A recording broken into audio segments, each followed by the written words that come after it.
I'm John E. Davis, National Director of Civil Defense. The President of the United States puts high priority on involving many more Americans in voluntary action to solve public problems.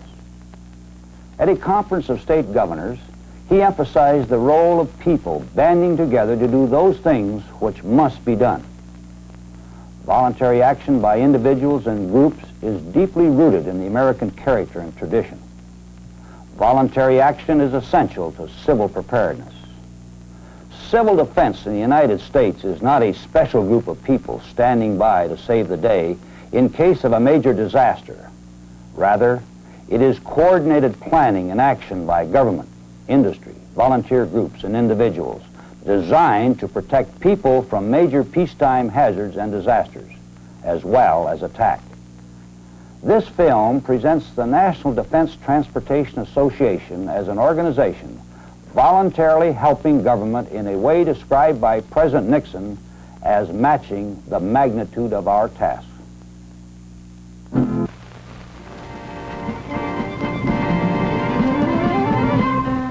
number 1 now departing on track 10 for Kankakee, Champaign, Mattoon, Centralia, and Point South to New Orleans. All aboard. Thursday morning, June 10, 1971. Here in Chicago, it's time for the departure of a crack southbound express. Except that on this Thursday morning, train number 1 is not leaving on time. A minor mechanical difficulty with one of the train's engines caused the delay. By the time it leaves the 12th Street station, it is already late and facing the battle with an inexorable schedule that all trains everywhere must face. The troubles delaying train number 1 have been minor and unimportant, but number 1 is still heading for trouble 300 miles down the line.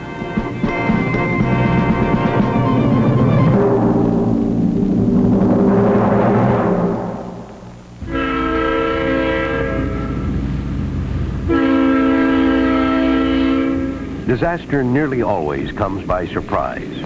But however and whenever it appears, there has to be somebody ready to meet it. A community prepared for major emergency with a disaster plan ready to go. That's the basic concept of civil defense. Action by the normal forces of government, supplemented by organized volunteers and other private voluntary relief organizations.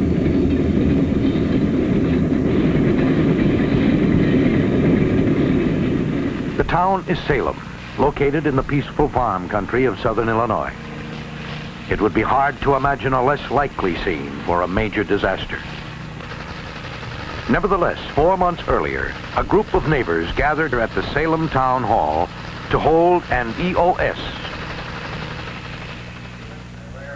EOS means Emergency Operation Simulation, a sort of exercise with the town and county officials having to cope with an imagined emergency situation. These were no ordinary people. They were dedicated men and women, dedicated to the cause of helping their friends and neighbors in the unlikely event a real need should ever arise. This was a purely volunteer operation. Their only reward was the knowledge that they were doing a job that someday may save a life or two. Nothing else. And now a great train speeds toward a destination that will give terrible urgency to the quiet meeting that was held in Salem months before. In Springfield, Illinois, directly opposite the imposing Capitol building, is a not-so-imposing little building which houses the nerve center of Illinois State Civil Defense. It is here in this building that Illinois prepares for civil emergencies, natural, man-made, or nuclear. Val Oshel, Director of Civil Defense for the state of Illinois. What took place in Salem was not unusual. Simulation exercises are constantly being held all over the state. Our job in civil defense is to expect the unexpected. We train for it constantly and try to be ready for it whenever it comes. How well we accomplish the mission is measured by the number of people surviving the event who would have died if we weren't there. We have a number of ways that we get ready for these events, which, by their very nature, catch us by surprise. This is our EOC, our Emergency Operating Center, which contains some of our elaborate and far-reaching communication and warning systems. This system of communications makes this EOC an ideal command post in time of disaster, and there are 8 others like it scattered over the state. Over this phone, we could receive word of an impending attack on our country. And from here, we get weather warnings in time to alert any section of the state against a coming tornado, blizzard, or flood. This is a test of the Illinois Civil Defense Warning and Alerting System. And our so-called 1010 warning system, unique in Illinois, by the way, lets us reach state police, fire companies, civil defense units, in fact, anyone concerned with disaster relief anywhere in the state, 24 hours a day. Illinois has another civil defense asset which we consider extremely valuable. It's Bob Ritz, my deputy director. In my opinion, he knows as much about civil defense as any one man in the country. Civil defense really is people protection planning. I imagine Val has already mentioned our warning systems. They're mighty important, but they're a long way from being the whole story. The people of Oak Lawn had ample warning of the tornado that was heading their way. On radio, television, and by personal contact, they were advised in plenty of time as to the probable path the tornado would take. Some of the people apparently did not take the warning seriously. They paid for it with their lives. In Belvedere, warnings were heard, but the wrong instructions were issued. Several children were killed. On June 22, 1970, tank car explosions practically wiped out the business district of the little town of Crescent City on the eastern border of the state. The Illinois Civil Defense Office was not alerted for several hours. Cleanup operations and recovery were delayed. Of course, things like that are usually not the fault of any one person. They represent some defect in our entire system, which is up to us to correct.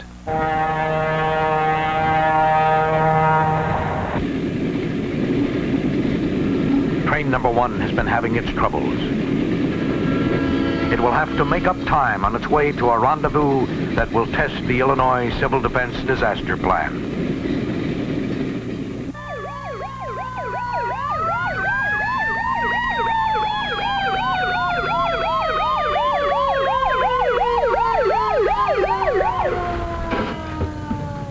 We're always working on improvements in our system so that the next time we face a disaster situation, we can function at more nearly 100%. That's a goal we have to reach, by the way, largely with volunteer workers. And I don't know anyone in the country better at working with volunteers than Bob Ross over in Urbana, Illinois. Well, these men are all volunteers, and they belong to the Champaign County Civil Defense Rescue Squad. We have lawyers, people who work for University of Illinois, Singer sewing machine people, Eisner's grocery produce people. But Glenn Westerfield, he's been with us for about 2 years. He first started over at Magnavox, worked for Magnavox, and it closed here in Urbana. So he transferred into college to become a paramedic, and he helped set up rescue squad here in the last 2 years. And he uses a saw to cut people out most of the time we have an accident and a wreck or something. Jim is studying to be a forester. He'll graduate next year and become a forest ranger.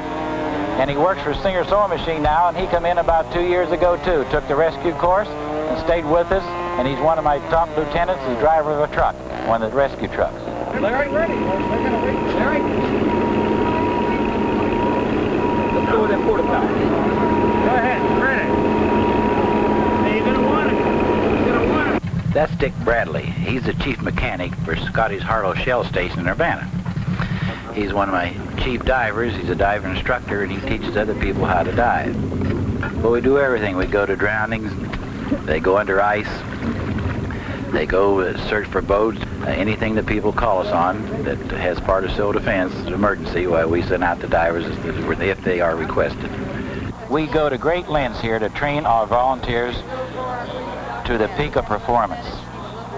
Every once in a while, we stage a major disaster, complete with casualties made up by the makeup crew, which is the Women's Civil Defense Council. It's so realistic in our makeup that, in fact, we've had one or two of our women faint doing an exercise just by looking at a casualty. They are taken to the local hospitals, which cooperate in us training exercises at least once a year for each hospital. Plan X is now in effect. This is a drill. Which illustrates, as well as anything, a fact we ought to keep in mind about civil defense. Primarily, it's a coordinating agency which cannot exist without the cooperation of the local governments and the other agencies of public service. And the backbone of the whole operation is the volunteer. Without him, there just wouldn't be any civil defense. What makes a good volunteer? Motivation, certainly. But that's not half as important as training. An untrained volunteer isn't worth a damn. The trained volunteer, though he is sometimes something else, we can't have too many of them.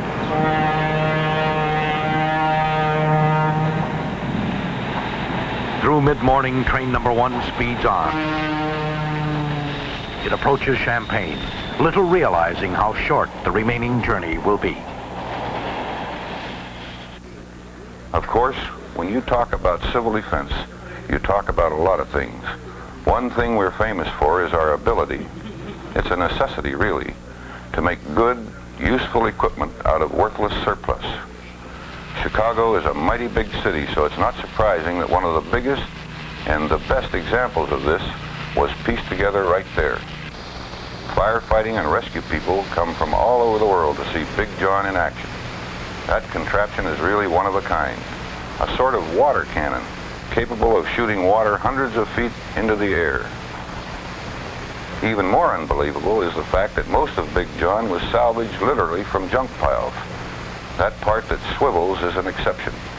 It was salvaged from an old garbage truck. Big John plays a vital civil defense role in Chicago's active civil defense program. The morning wears on, and train number 1 has made its stop at Champaign. But somewhere along this stretch of roadbed, trouble is about to strike. This is Tonti. It is still referred to on the timetable as Tonti Station. It consists of a small hut where the station used to be, a grain elevator, a farmhouse, and nothing else. But to the east, a few miles away, there is a town, Salem. The town is drowsy this Thursday noontime. Mayor Charles McMacken, he was the town's civil defense director before he became mayor, is just now coming up to his office to do a little desk work before going to lunch at the Elks Club.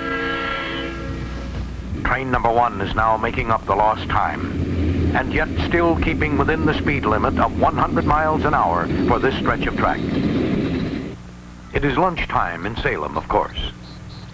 Not far from the Tonti grain elevator, at a drive-in restaurant, 2 doctors take time out from their patients for a short lunch, little realizing how short it would be. One of the doctors, Dr. Ed Perry, is the Marion County coroner.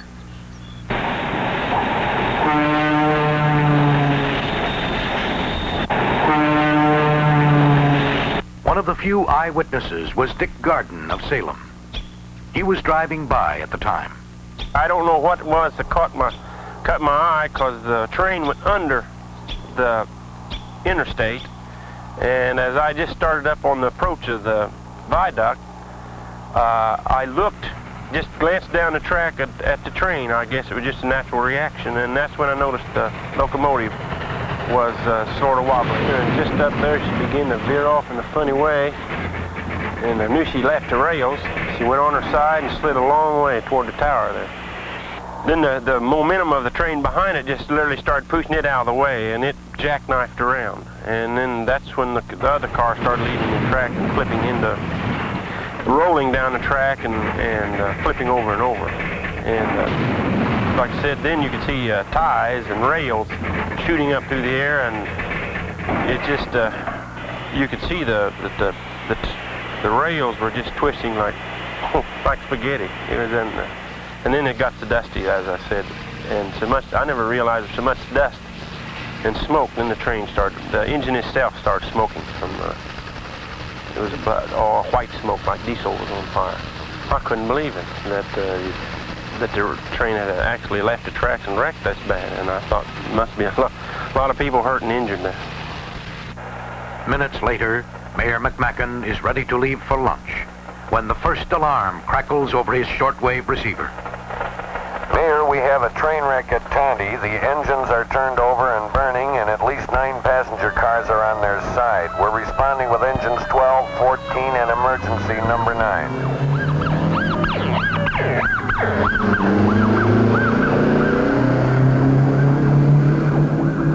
It was only 6 minutes after the wreck when the Civil Defense Director in Springfield got the word. Governor Ogilvie was immediately called, and Director Val Oshel, within minutes, was boarding a Division of Highways helicopter to fly directly to the site, some 90 air miles south of the capital. Meanwhile, ambulances from everywhere were converging on the scene. Best estimates are that 25 in all responded. A remarkable record for a town of 0 population, Tonti Station, and a neighboring town, Salem, of less than 7,000 population. Donalyn Berg of Urbana, student at the University of Illinois, part-time hospital clerk, and a passenger on train number 1. There was glass everywhere. The windows were at the bottom because the car was over on its side, and everything seemed to be extremely dirty. It was all unreal and confusing because the floor and the ceiling of the car were now like the walls, and the aisle was just a tunnel to nowhere. The only way you could get out was to climb up a ladder and get out a broken window. There wasn't any panic or anything. Everybody was just trying to figure out how to get out of there and how to help those who were hurt. Soon newsmen began to converge on the scene. There was a fire and smoke from an engine on fire. As we came closer to the scene here, there were injured, trying to help the injured, and more people lying along the side of the road that leads in here to this accident here. Apparently, the people in the front cars got the worst end of the deal. Yes, probably the first 4 to 5 cars. We went through a couple of cars. After all the people had been gotten out of the cars looking for more bodies, there were a couple of bodies located. One was that of a child underneath the one car here, and then the conductor was underneath the other car. And we just, nothing much to do but get the big cats in, pick the cars up a little, and get the bodies out from under them. We had a civil defense plan in Salem, one we drew up as a result of our EOS sessions. And when we put it into effect, it worked real fine. Nobody had to give any orders. Everybody knew what to do. The ambulance drivers, mostly local funeral directors, just took the casualties over to the Salem Hospital, where they were examined and sent on to hospitals in Mount Vernon and Centralia, and even to St. Louis, where the more extensively injured were forwarded. It couldn't have been more than half an hour after the wreck that the casualties began to roll into the Salem Hospital. Now, Salem has a small hospital, 37 beds, and nearly all of them were filled before the wreck. But the plan was to use it as a triage center, and that's just exactly the way it worked. Those that were badly hurt were taken to whatever hospital had the facilities to handle their cases. We didn't have to give any orders because of the plan and the training that had been in effect with the people concerned, and they did know their jobs. But we have to continue to think of head injury. Val Oshel arrived on the scene from Springfield about an hour after it happened, while rescue workers were still getting casualties out of the overturned cars. I was frankly a little surprised at how smoothly the Salem disaster plan was working. Mayor McMacken, at his advanced command post, told me what had been done. I told him our civil defense director of Salem was out of town, So I appointed Harry Tate, the County Civil Defense Director, to take his place. But Harry will tell you it didn't mean a thing. The plan was so detailed and worked so well that it didn't matter which of us were in charge of what. It just worked. An emergency operating center had already been set up at the Salem High School, located directly across from the Salem Hospital and rather close to Tonti Station. An aid station was set up in the school cafeteria where slightly injured passengers could receive aid. In the school gymnasium, those passengers who were not injured were taken care of. Some of them, understandably, were on the verge of hysterics. My son was the only one on the train. Your son was on the train? Yes, and right now I don't know if he's all right or not. By now, the survivors were beginning to tell their stories to reporters. I broke to the side door when it hit the first bounce. Then the second bounce, it threw me around in the hall, away from the stove and all this hot water. So when it come to complete stop, I fell about 10 feet from this door after I lost my balance. Then I fell on my head. And I was making tea, and I was fortunate enough, after going through all this commotion, I still held this teapot. While the press, quite naturally, was concentrating on human interest stories, a far more significant story was taking place. The smoothly functioning rescue team was hard at work, extricating trapped passengers and getting them to hospitals at a remarkable rate, cutting the death toll at least in half. When Dr. Van Horn and I got to the wreck, he stopped at the first car and started giving first aid. I believe he stayed there most of the time. I walked back among the other cars and began going into the cars to see if there was any need for my help. My job of coroner of Marion County, of course, was to see to the removal of the deceased bodies from the site. I didn't worry about them until after I was sure that the living ones got attention. When I was satisfied the living were being taken care of, I supervised the removal of the dead, many of them being pinned beneath the rails of the track and among the cars. I dispatched some of the bodies to a funeral home in Salem, but with help from other people, it quickly became apparent that there would be too many for that, so I had to choose another site. I felt the Salem Armory in Salem was the logical place to have the bodies, and all of the bodies were brought here for identification. The final count was 11 dead. We managed to identify all but one. We have message. We're going to take you south to Centralia, Illinois. Your baggage, all of the baggage off of the wreck train is at Centralia. By a little after 2 o'clock, less than 2 hours from the first moment of the crash, the last bodies, living and dead, had been removed from the wreckage. In addition to the 11 killed, 164 people had been removed or helped from the wreckage and sent for treatment, all without a single additional loss of life. It was a remarkable record. Personally, I think our disaster plan had a lot to do with that. You take the package disaster hospital, for instance. Everett Wilkerson broke out the field hospital. Everett sent out a couple of hundred of those canvas stretchers we had in the field hospital, all according to plan. We were all gratified with the performance of civil defense in the Tonti disaster. A lot of the success was due, as Mayor McMacken says, to the plan and to the training of volunteers. And I was pleased to learn that after it was all over, the local people held their own critique to see how they could improve their performance in the future. There are few scars of the wreck left, except on the bodies of a few passengers and on the minds of everyone who lived through the nightmare of that terrible day. Yet who knows how much more terrible it could have been, how the nightmare could have magnified without the planning, the dedication, and the training of a few rare and completely unselfish men and women who just wanted to be good neighbors. The Honorable Richard B. Ogilvie, Governor of the State of Illinois. Few services performed by government are as important to each citizen as civil defense. In the last analysis, civil defense preparedness is the single most important answer to the question posed by unpredictable and disastrous emergencies. This preparedness must extend from the state and national levels all the way down to our communities and their people. State government can provide some assistance, some guidance, and some administration. But preparedness planning must be done on the local level to be effective.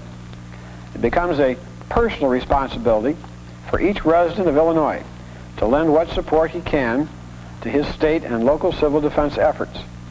We must work towards better, more effective preparedness to meet catastrophes and to cope with their effects.